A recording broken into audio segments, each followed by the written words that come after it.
Hello friends, welcome to the Jugnu IAS academy. आज हम पढ़ेंगे इन्वायरमेंट की जो बुक है शंकर आईएएस की, उसका चैप्टर सेकंड। इससे पहले मैंने चैप्टर 1 जो है वो ऑलरेडी कंप्लीट कर रखा है। आप मेरे चैनल जुगनू आईएएस एकेडमी पे जाकर इसे देख सकते हैं, नहीं तो मैं इसका लिंक जो है वह डिस्क्रिप्शन बॉक्स में डाल दूँगी, आप देख लेना। ठीक है, तो चलिए स्टार्ट करते हैं। Functions of an ecosystem. Ecosystem के फंक्शंस क्या क्या हैं? एक बहुत ही ज़्यादा डायनेमिक सिस्टम है ये, और इसमें जो मेन जो फंक्शंस है वो है एनर्जी फ्लो का, न्यूट्रिएंट साइक्लिंग का और इकोलॉजिकल सक्सेशन का। एनर्जी फ्लो का मतलब क्या है कि एक एनर्जी का फ्लो होता है between different types of species. ठीक है, कि एक स्पीशीज़ को सर्वाइव करने के लिए सबसे ज़्यादा इंपॉर्टेंट चीज़ क्या होती है? एनर्जी। और एनर्जी वो जो कंज्यूम करता है उस चीज़ से उसको आती है। ठीक है, और दूसरी चीज़ होती है न्यूट्रिएंट साइक्लिंग, कि न्यूट्रिएंट जो होता है, अगर कोई भी स्पीशीज़ जो है एक पर्टिकुलर चीज़ को खाता है तो उससे वो कितने न्यूट्रिएंट्स ऑब्जर्व करता है। ठीक है, तो वो न्यूट्रिएंट्स जो ऑब्जर्व करता है, फिर वो एक तरह के खुद में एक न्यूट्रिएंट फूड बन जाता है फॉर अदर स्पीशीज़। जैसा कि आपको पता है कि हमारे इकोसिस्टम में, हमारे एटमॉस्फेयर में हर एक स्पीशीज़ जो है अपने फूड के लिए किसी दूसरे पर डिपेंड करता है। तो इस तरह से जो न्यूट्रिएंट का साइकिल है वो चलता रहता है। फॉर एग्जाम्पल, कि मान लो कि एक ग्रास का एरिया है, ठीक है, एक प्लांट है, उसे एक रैबिट ने खाया, तो प्लांट में मान लो 100% न्यूट्रिएंट है, तो जो रैबिट है उसके अंदर 80% न्यूट्रिएंट चला जाएगा, बीच में जो 20% होता है वो लॉस हो जाता है। ठीक है, तो ये एक सिस्टम है। तो उस रैबिट को अगर कोई जो कार्निवोरस होगा वो खाएगा तो उसके अंदर जो न्यूट्रिएंट जाएगा तो उसकी मात्रा और भी ज़्यादा कम हो जाएगी।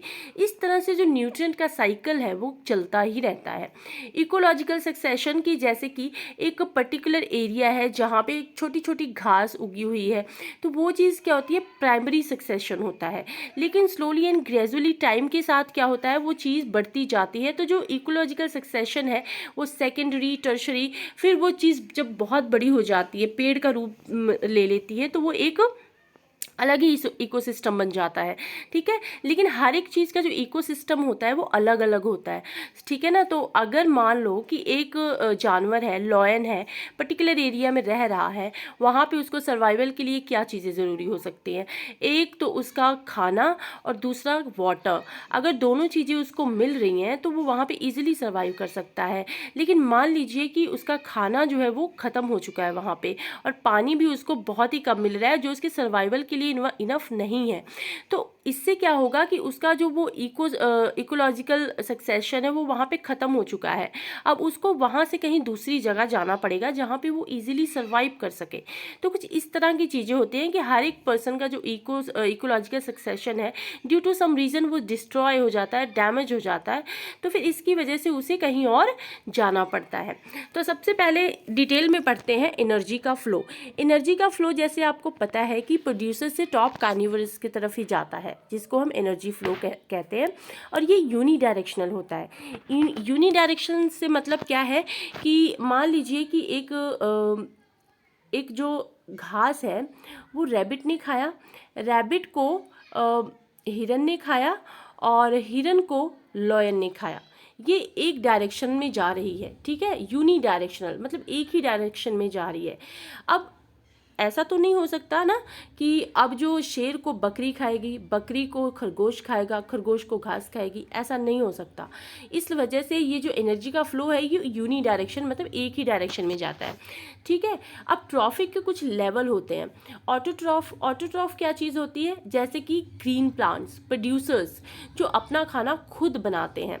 ठीक है, ऑटो का मतलब है खुद, और ट्रॉफ का मतलब है नरिशमेंट, वो अपना नरिशमेंट खुद करते हैं, तो उसे हम प्रोड्यूसर्स कहते हैं। हेटरोट्रॉफ कौन सी चीज़ होती है? जैसे कि प्राइमरी कंज्यूमर मतलब रैबिट। ठीक है, रैबिट जो है वो घास पे फीड करेगा तो वो प्राइमरी कंज्यूमर हो जाएगा।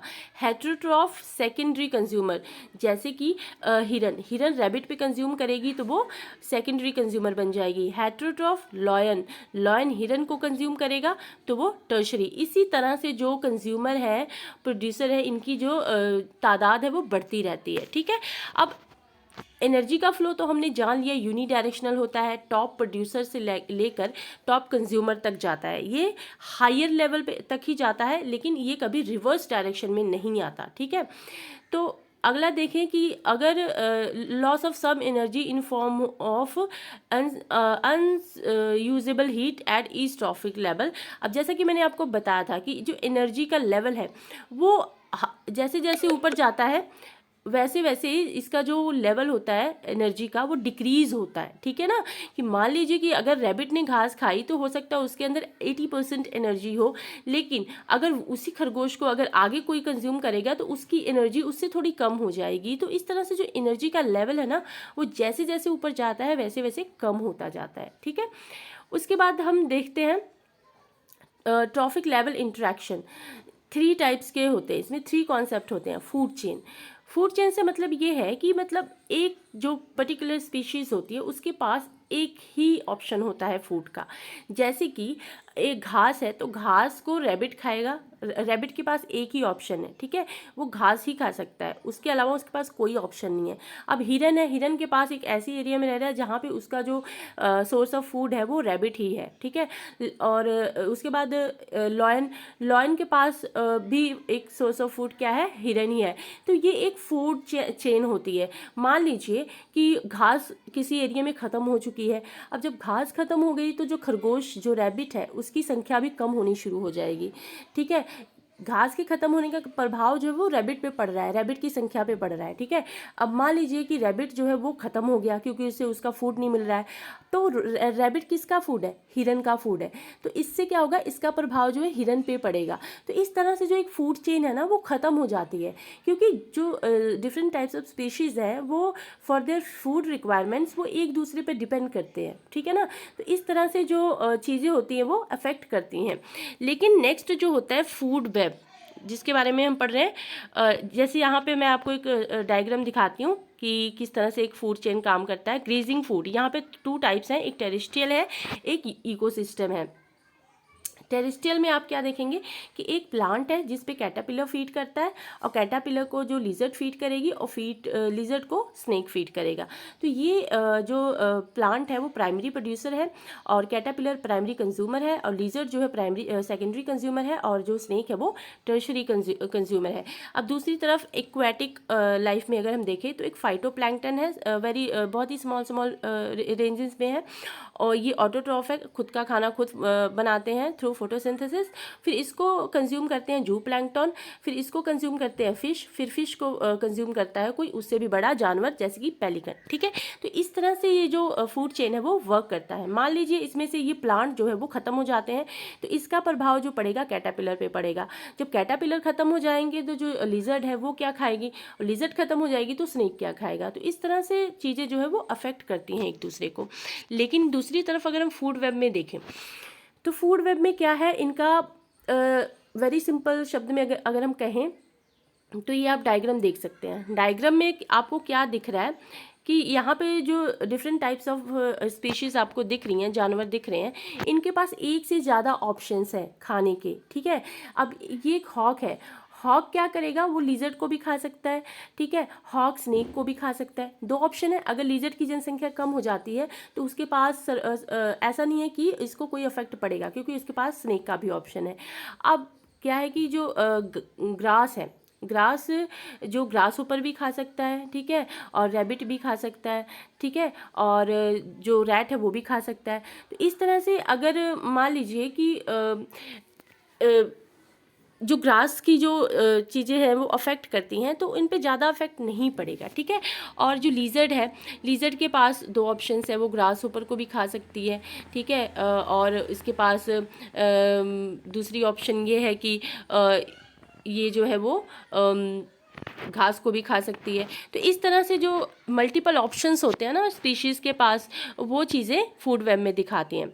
जैसे कि फूड वेब जो है वो बहुत सारे अल्टरनेटिव प्रोवाइड करता है फूड के लिए, ठीक है, जो कि मोस्ट ऑफ ऑर्गेनिज्म जो होते हैं इकोसिस्टम के, उनके लिए एक चांस प्रोवाइड करता है कि उनके जो सर्वाइवल है वो इंक्रीज़ हो जाएगा।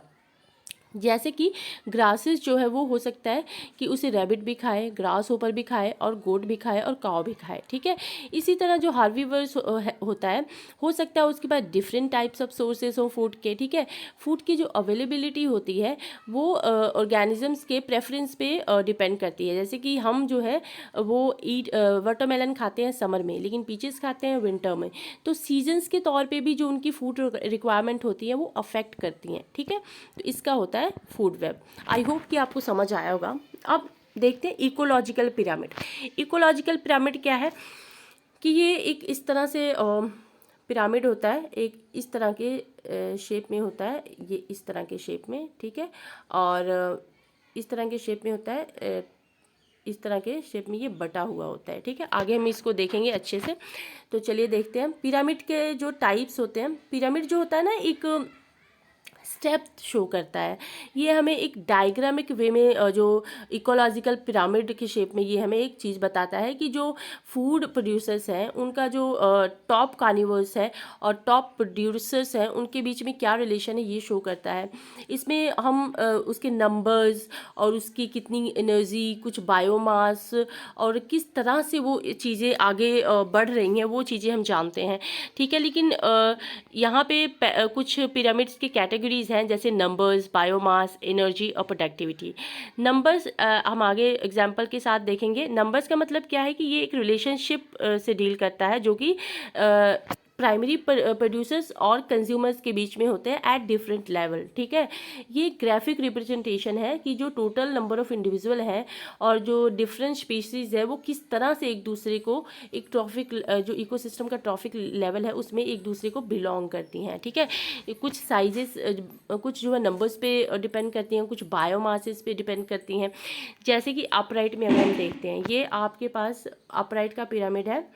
इसमें अगर आप देखेंगे तो ये देखिए, यहाँ पे जो ये प्लांट्स हैं, कुछ प्लांट की संख्या ज़्यादा है क्योंकि ये किसी पे डिपेंडेंट नहीं है, ये सन एनर्जी पे डिपेंड करते हैं, अपना खाना खुद बनाते हैं।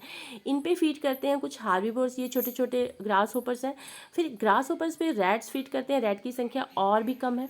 और जो रैट पे स्नेक्स फीड करते हैं, इनकी संख्या और भी कम है, ठीक है। और स्नेक्स पे एक बड़ा सा पक्षी है जो वो फीड करता है, वो एक ही है, ठीक है, क्योंकि उसकी जो फूड की रिक्वायरमेंट है ना वो ज़्यादा है। उसका एक स्नेक में कुछ नहीं होगा, उसके पास थोड़ी ज़्यादा संख्या में स्नेक्स है। तो जिस तरह से ये पिरामिड ऊपर जा रहा है तो जो एक इकोसिस्टम की स्पीशीज़ है उनकी जो संख्या है वो कम होती जा रही है, नंबर्स कम होते जा रहे हैं। अब ये टेरेस्ट्रियल का था, इधर आप उसका देखेंगे एक्वाटिक का, ठीक है। यहाँ पे कुछ छोटी छोटी फिशेस है जिसको कुछ बड़ी फिशेस खाएंगी जो कि संख्या में बहुत कम है, उससे कम उनसे बड़ी फिशेस जो इस पर फीड करेंगी। फिर ऊपर से एक बहुत बड़ा कोई एक जानवर है जो इस पर फीड करेगा, पक्षी है, ठीक है। तो इस तरह से जो पिरामिड है ये दिखाता है कि जिस जिस तरह से पिरामिड ऊपर जाता है जो स्पीशीज़ की संख्या है वो नंबर्स है वो कम होते जाते हैं, ठीक है। तो उसके बाद एक जो इन्वर्टेड पिरामिड अगर हम देखें तो इन्वर्टेड पिरामिड में क्या दिखाता है ये मैं आपको पढ़ के बता देती हूँ कि जो प्राइमरी कंज्यूमर है जैसे कि ग्रास होपर, ठीक है, उसका हायर ट्रॉफिक लेवल है। फिर उसके बाद ग्रास होपर जो है less than that of grasses, तो ठीक है ना। तो नेक्स्ट जो एनर्जी लेवल है, एनर्जी लेवल जो इसका है वो प्राइमरी कार्निवोरस है जैसे कि रैट, ठीक है। ये जो इंडिविजुअल ऑफ ग्रास होपर है less than that of grass, right. Number of rats are less than the grasshopper because they feed on grasshoppers. तो ये इस तरह से आप इसको पढ़ लेना, मैंने आपको इजीली बता दिया, ठीक है। तो इसके बाद जो ये इन्वर्टेड पिरामिड है इसमें आप देखेंगे कि जो सबसे ज़्यादा नीचे है एक पेड़ है, ठीक है। पेड़ एक ही है, ठीक है, पेड़ एक ही है और ये अपना खाना खुद प्रोड्यूस करता है। लेकिन इस पे जो चिड़ियाँ बैठी हैं वो बहुत सारी हैं, ठीक है। हो सकता है इसमें बहुत सारी चिड़िया बैठकर अपना भोजन खाती हूँ। फिर चिड़िया है कुछ, फिर चिड़िया के ऊपर बहुत सारे एक एक चिड़िया पे हो सकते हैं बहुत सारे पैरासाइट्स हैं जो इसके ब्लड को सक करके अपना पेट भरते हैं।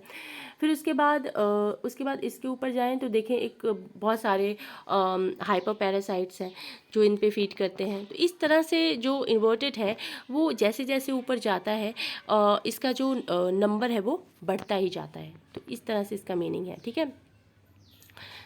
इसमें यही लिखा हुआ जो मैंने आपको समझाया है। और उसके बाद हम देखेंगे पिरामिड ऑफ बायोमास। बायोमास मतलब on the basis of weight. आप देखते हो कि कौन सी चीज़ों का वेट ज़्यादा है, अगर उससे आप ये रियलाइज़ करते हो कि इकोसिस्टम में कौन सी जो स्पीशीज़ है वो ज़्यादा डोमिनेट करती हैं, ठीक है। जैसे कि in order to overcome the shortcoming of pyramid numbers the pyramid of biomass used. जो पिरामिड ऑफ नंबर्स में जो भी शॉर्ट कमिंग्स थी उसको इम्प्रूव करने के लिए हमने बायोमास का यूज़ किया। इसमें क्या है कि जो इंडिविजुअल है ईच ट्रॉफिक लेवल वो वेट से काउंट होता है, ठीक है। जिसका वेट ज़्यादा है उसको उस हिसाब से काउंट किया जाता है। वो एक पिरामिड ऑफ बायोमास देता है, ठीक है। The total dry weight of all organisms eight each trophic level at particular time में हर एक ऑर्गेनिजम्स का कितना वेट है ट्रॉफिक लेवल में, हमको ये बताता है। पिरामिड का जो बायोमास है वो यूजुअली डिटरमाइन करता है ऑल कलेक्टिंग ऑर्गेनिज्म जो कि एक ट्रॉफिक लेवल को सेपरेटली ऑक्यूपाई करते हैं और उनके जो ड्राई वेट को है वो मेजर करते हैं।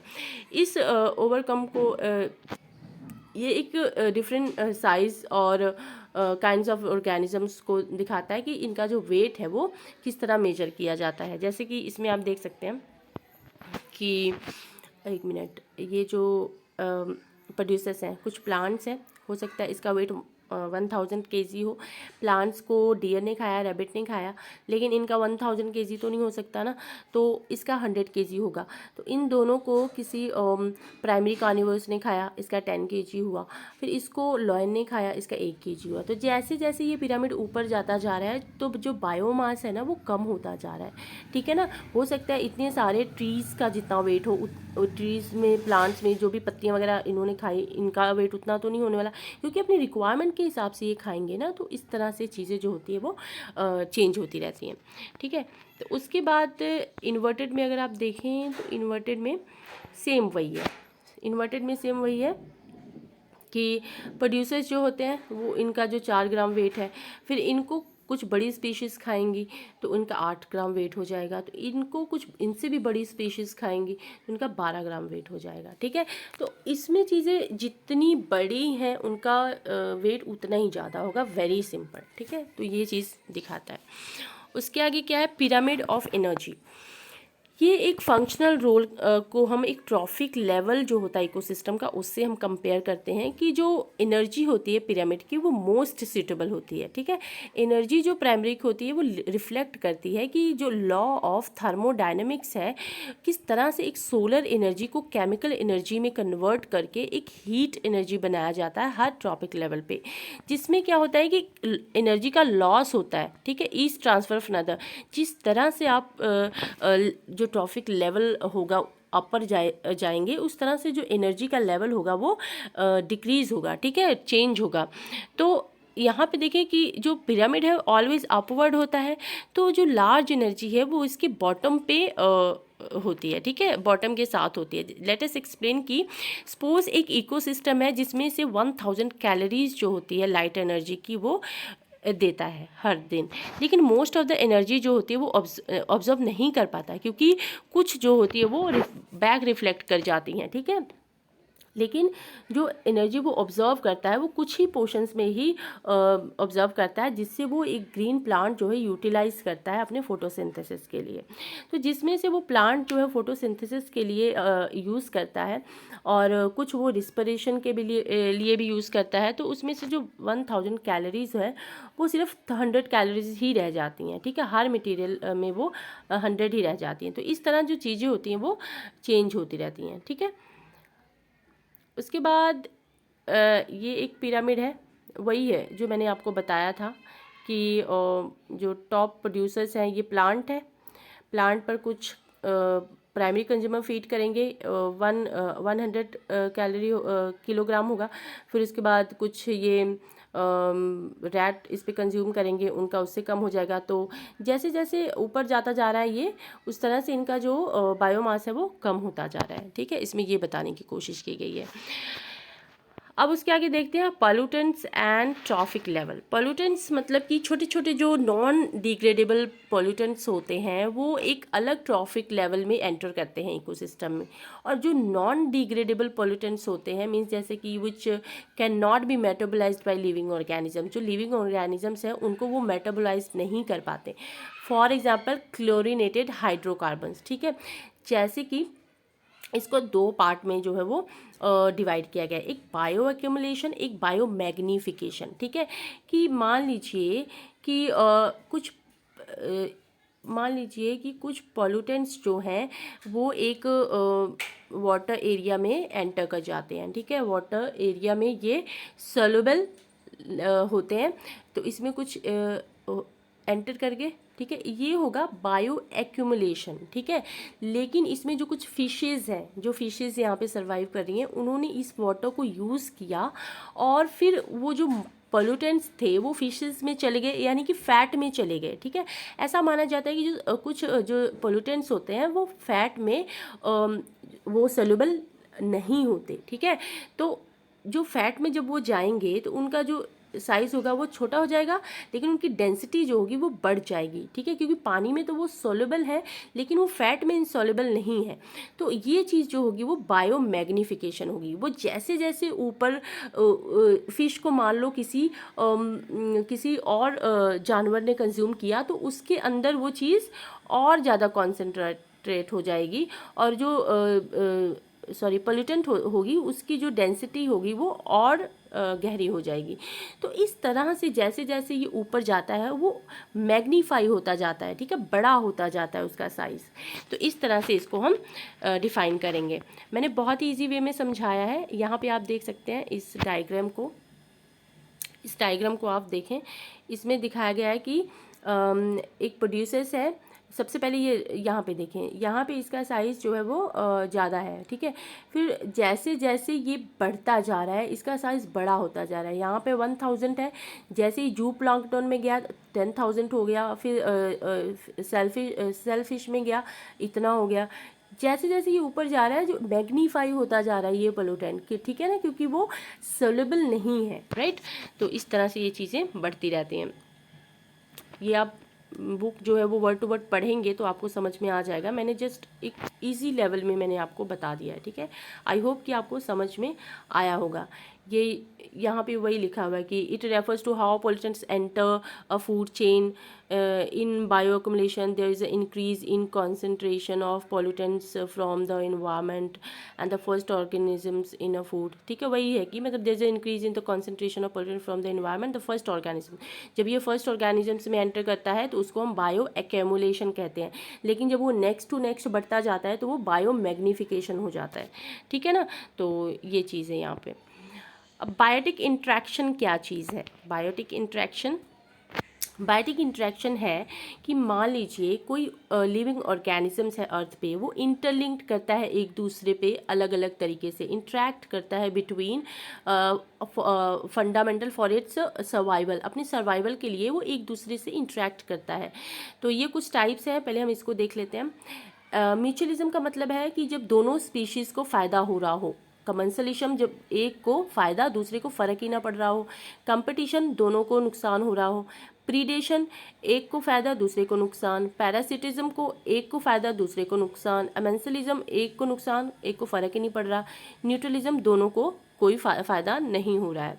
नीचे हम एग्जाम्पल से पढ़ेंगे, जैसे कि म्यूचुअलिज्म में दोनों स्पीशीज़ को जो है वो फ़ायदा हो रहा है, ठीक है, दोनों स्पीशीज़ को फ़ायदा हो रहा है। वो कैसे कि एक पॉलिनेशन जो होता है कि एक पॉलिनेटर अपने फूड को लेने के लिए एक किसी फ्लावर पे बैठता है, ठीक है। इससे क्या होता है, एक पॉलिनेटर को अपना फूड मिल जाता है, फ्लावर को जो होता है वो रिप्रोडक्शन का मौका मिल जाता है। तो इस तरह से दोनों को फ़ायदा हो रहा है। कमेंसलिज्म में एक स्पीशीज़ को बेनिफिट हो रहा है लेकिन दूसरे को कोई फ़र्क नहीं पड़ रहा है। जैसे कि काऊ डंग में कुछ बीटल्स आ जाते हैं, कुछ ऑर्गेनिजम्स आ जाते हैं जो अपना शेल्टर बना लेते हैं, लेकिन इससे काऊ डंग को कोई फ़र्क नहीं पड़ता, ठीक है। कंपटीशन में कि दो स्पीशीज़ हैं, दोनों के पास एक ही फूड है, अगर वो एक स्पीशीज़ खाएगा तो उससे उसका पेट भर जाएगा, लेकिन दोनों अगर उसको आधा आधा करके खाएंगे तो दोनों को कोई फ़ायदा नहीं होगा, दोनों का पेट नहीं भरेगा। तो इस तरह से दोनों को हार्म होगा, ठीक है, इसका मतलब यही है। और प्रीडेशन की मतलब एक स्पीशीज़ को बेनिफिट हो रहा है, दूसरे को हार्म हो रहा है। मान लो एक शेर ने डियर को मार के खा लिया, तो इससे क्या हुआ, डियर को अपनी जान से हाथ धोना पड़ा और शेर का जो पेट है वो भर गया। ठीक है, तो इस तरह से एक को फ़ायदा होता है, दूसरे को नुकसान। अमेंसलिज्म की एक स्पीशीज़ को हार्म हो रहा है और अदर अनअफेक्टेड है। जैसे कि एक बहुत बड़ा ट्री है, उसके अंदर बहुत बड़ा ट्री है जो कि उसके नीचे शेड प्रोवाइड करता है, लेकिन उस ट्री के नीचे एक छोटा सा स्मॉल सा ट्री है जो वहाँ पे उगता है। तो इससे क्या होगा, जो बड़ा ट्री है इससे उसको कोई फ़र्क नहीं पड़ेगा। ठीक है, लेकिन जो छोटा ट्री है उसको जो है वो हार्म होगा, क्योंकि वो उसकी ग्रोथ रुक जाएगी, क्योंकि जो बड़ा ट्री है उसने उसकी शेड जो सूर्य की किरणें उस तक पहुँचेंगी वो उसको रोक रखा है उसने। तो इस तरह से एक को फ़ायदा एक को नुकसान हो रहा है, एक को फ़र्क ही नहीं पड़ रहा है। Neutralism, there is a no benefit और नो हार्म आइदर स्पीशीज़। जैसे कि किसी को ना बेनिफिट होगा ना किसी को नुकसान होगा। ठीक है, जैसे कि cost and benefit experience by each partner are exactly the same so that they sum to zero. ठीक है, कई बार कुछ चीज़ें ऐसी भी होती हैं जिससे ना किसी को फ़ायदा होता है ना किसी को नुकसान होता है। ठीक है, तो उसके बाद बायो जियो केमिकल साइकिल, ये हम पढ़ेंगे अगले लेक्चर में। अभी तक मैंने जो बहुत ही अच्छे से मैंने समझाने की कोशिश की, आई होप आपको समझ में आया होगा। अगर कुछ चीज़ें हैं जो आपको लगता है डाउट हो रहा है, आपको नहीं समझ आ रही हैं, तो आप कमेंट बॉक्स में बताएं, मैं आपको कोशिश करूँगी कि मैं उसे आपको समझा सकूँ। ठीक है, और इसको मैं जो बायो केमिकल साइकिल है इसको मैं दूसरी वीडियो में एक्सप्लेन करूँगी, क्योंकि ये वीडियो बहुत ही ज़्यादा लंबी हो जाएगी और हो सकता है कि इंटरेस्टिंग भी ना हो, क्योंकि जब चीज़ें ज़्यादा बढ़ने लगती हैं तो वो बोरिंग हो जाती हैं। लेकिन मैं नहीं चाहती कि आप बोर हो। और थैंक यू सो मच। और अगर आपको वीडियो अच्छी लगी हो तो सब्सक्राइब करें, शेयर करें, लाइक करें और कमेंट भी करें। तो thank you so much, thanks for watching.